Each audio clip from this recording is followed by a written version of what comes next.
أعوذ بالله من الشيطان الرجيم.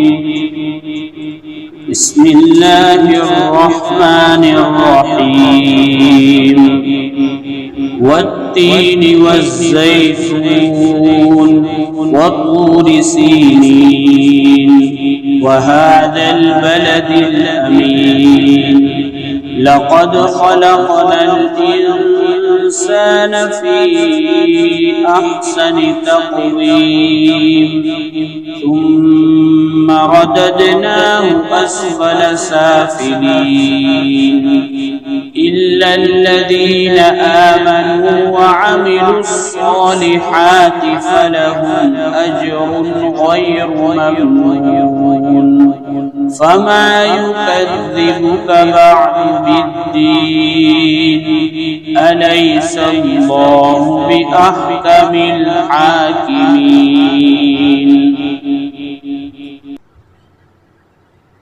شروع کرتا ہوں اللہ کے نام سے جو بڑا مہربان نہایت ہی رحم والا ہے.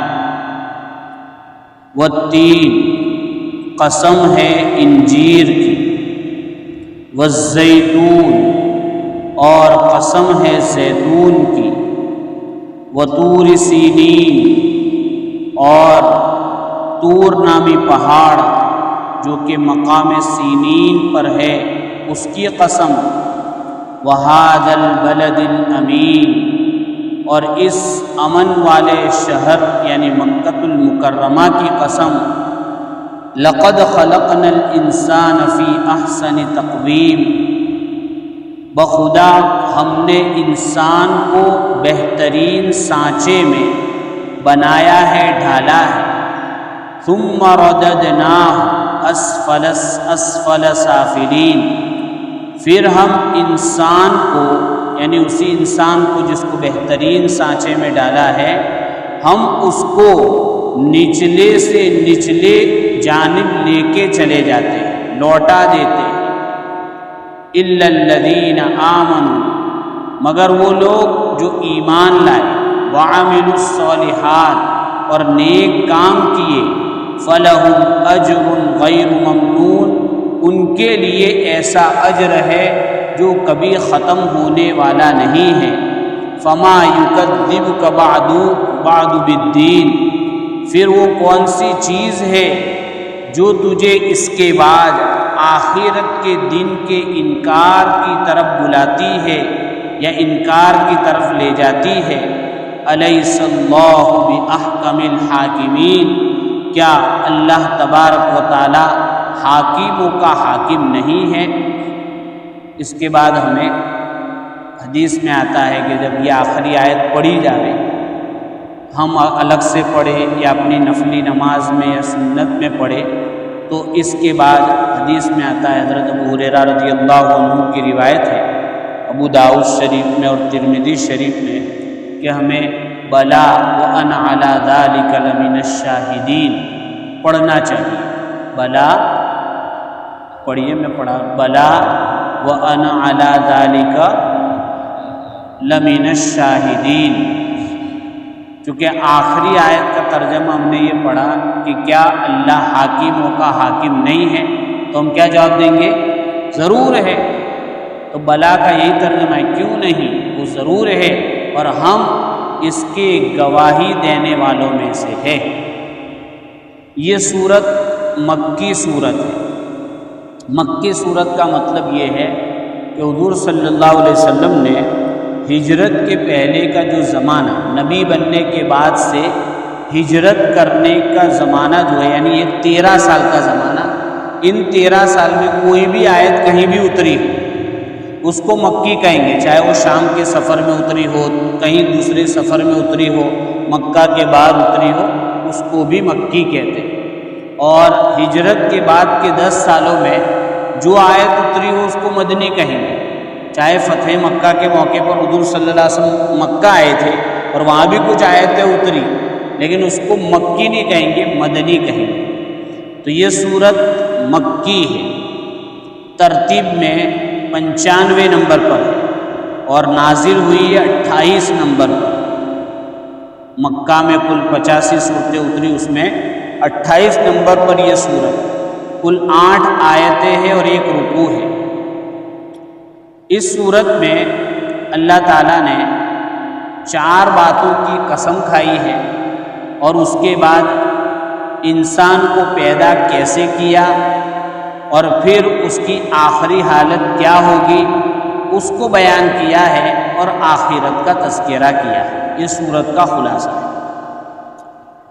والتین، تین جیسا کہ ترجمہ کیا انجیر، ہم سب جانتے ہیں گول پھل آتا ہے، اس میں چھوٹے چھوٹے معمولی جیسے بیج ہوتے ہیں، اندر مغز ہوتا ہے، بہت مفید ہوتا ہے۔ اس کے بارے میں آتا ہے کہ یہ میوے جو ہوتے ہیں، بادام، کاجو، پستہ، انجیر، پانی تو نہیں آ رہا، ٹھنڈی آ رہی ہے تو آگے کھانا چاہیے، ٹھنڈی کے موسم میں، گرمی میں کم کھانا چاہیے۔ تو جو میوے ہیں، ان میووں میں سب سے بہترین میوہ انجیر۔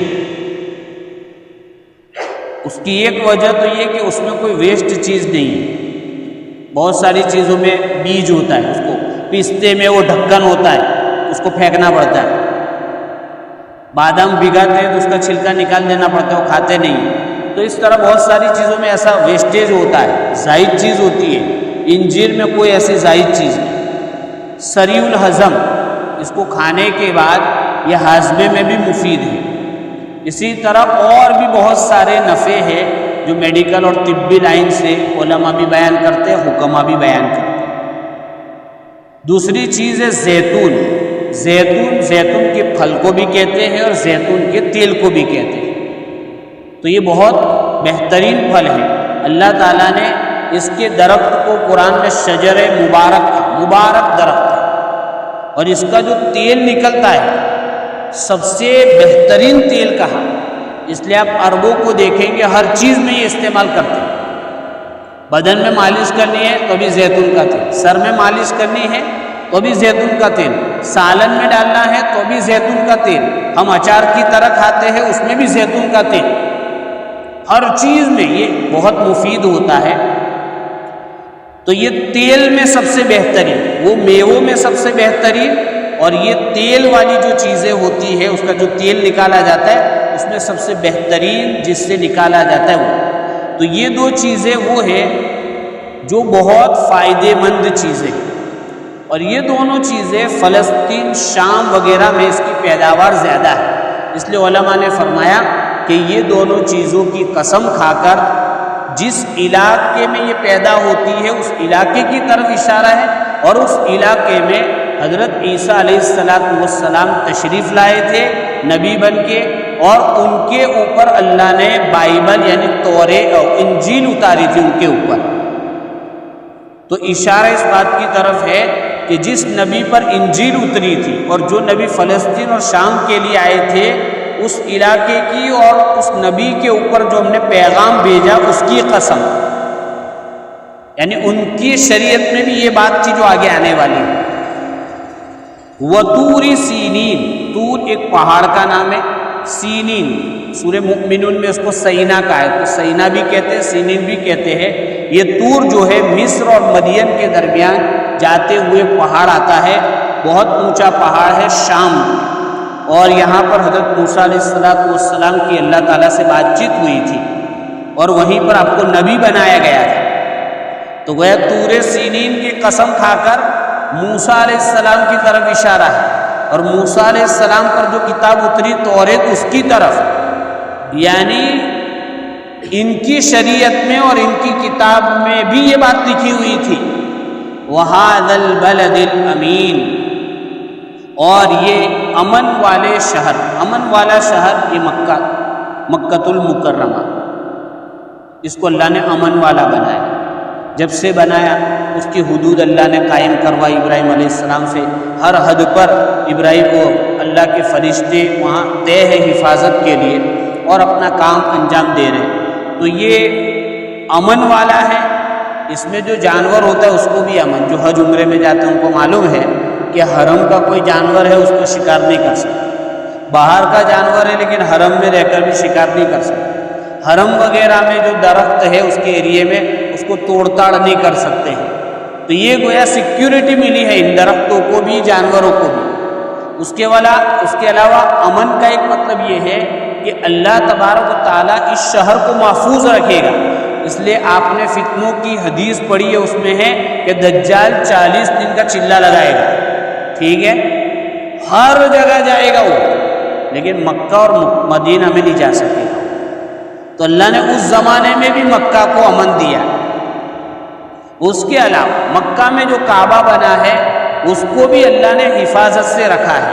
ایک وقت آئے گا کہ اللہ اس کو اٹھا لے گا وقت پر، تو اس کو بھی احترام دیا ہے اور امن دیا ہے۔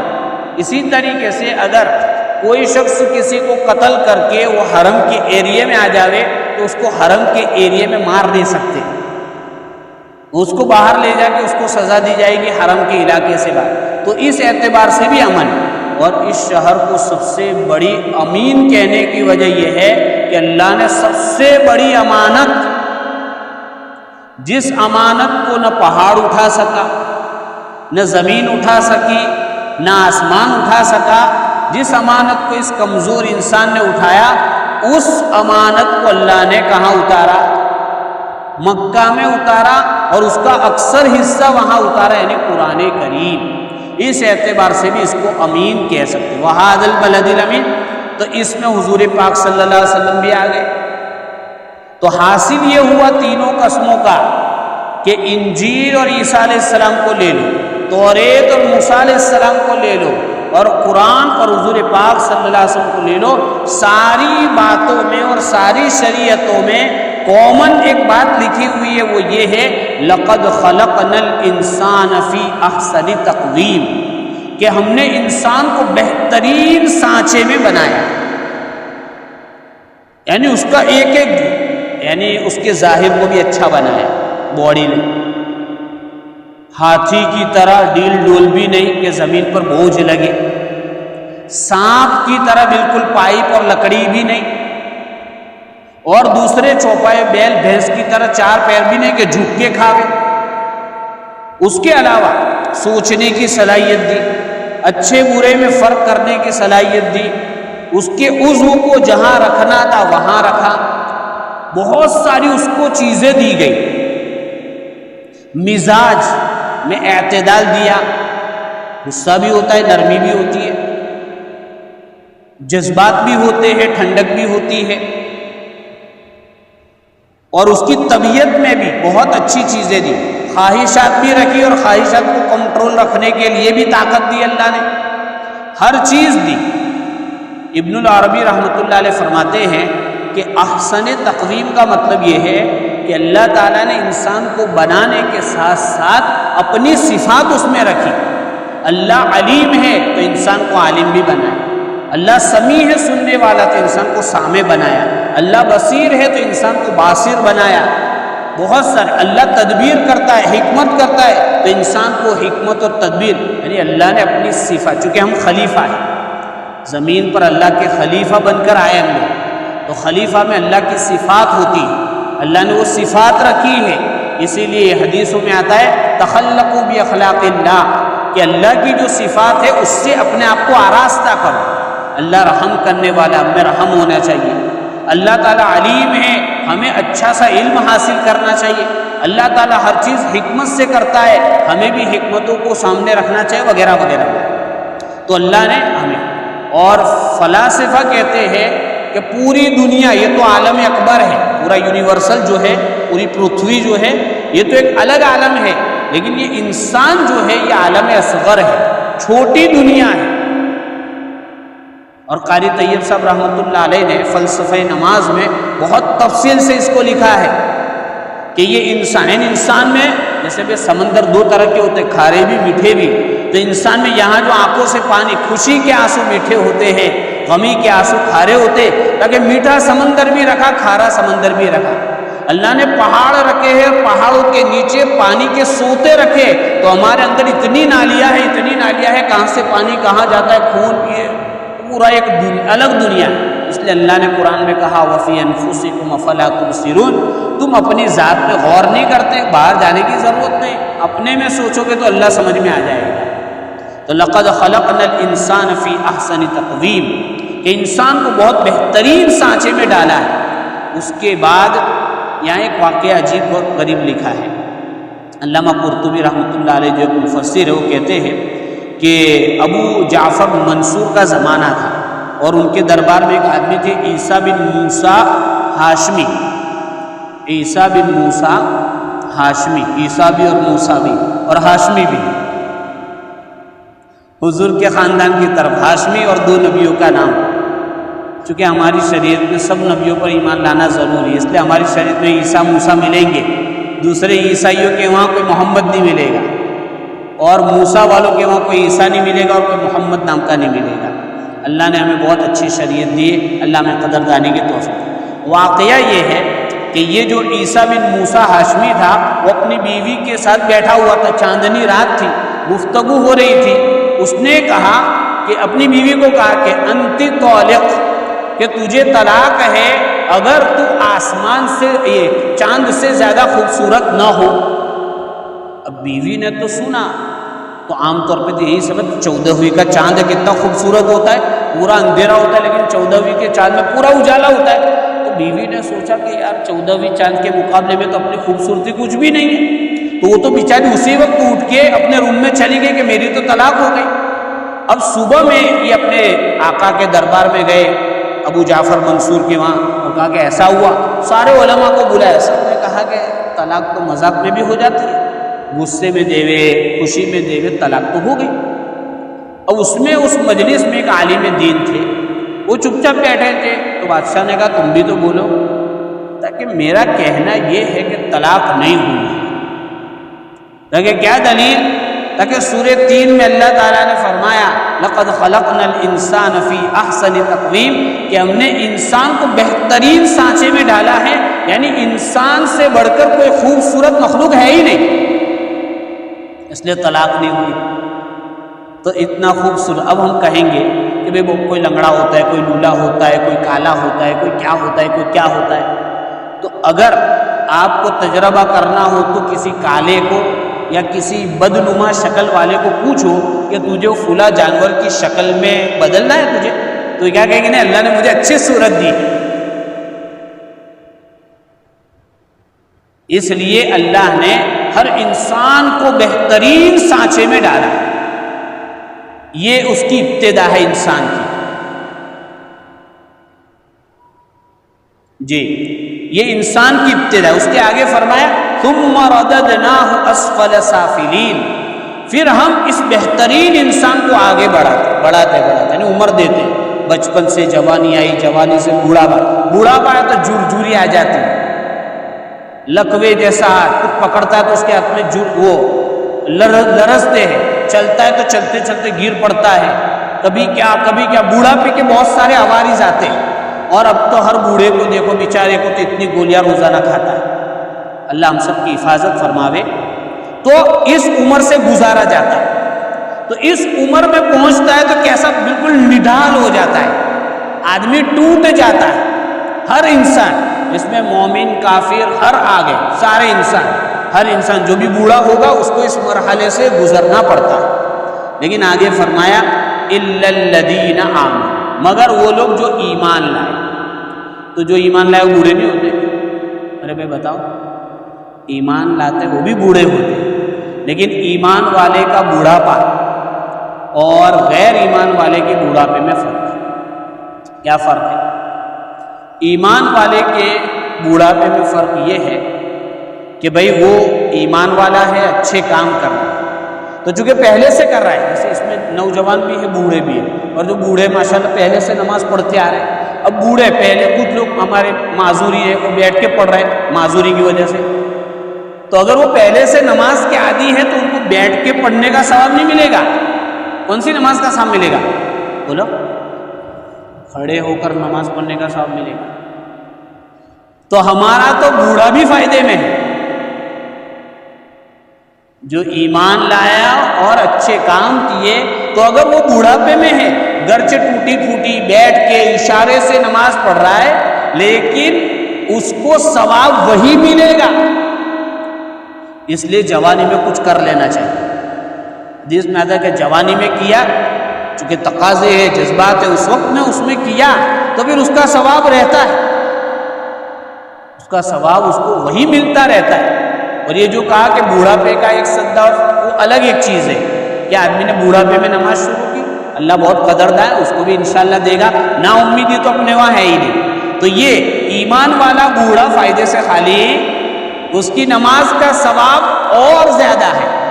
ایک تو یہ بات، دوسری بات یہ کہ جو بے ایمان ہے یعنی غیر مومن ہے، وہ بوڑھا ہوا تو اس کے سامنے ادھر بھی کچھ نہیں، ادھر بھی کچھ نہیں، ادھر بھی ریٹائر، کسی کام کا نہیں، اور ادھر تو بالکل سزا والا۔